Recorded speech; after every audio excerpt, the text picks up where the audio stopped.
Hi everyone, in this video, I'll show you how to make this beautiful table clock at home. Let's get started. First, take a cardboard sheet and place a plate of any size on it. Trace a circle around the plate. Draw another circle 1 centimeter larger around the first circle. Next, create a corner on one side of the outer circle. Cut along the outer circle and the corner. You should now have 3 rounded sides and 1 corner. Take a 4 centimeters wide cardboard strip and cut 1 layer with a knife to make it easy to bend into a round shape. Show how to cut it for better understanding.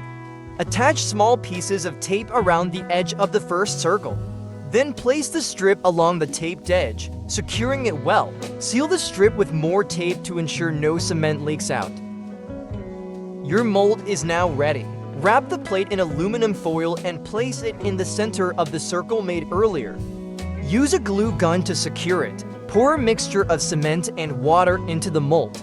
Next day, when cement is partially dry but not fully, carefully remove the cardboard from the mold. Clean the edges of the cement around the plate to make it easy to remove.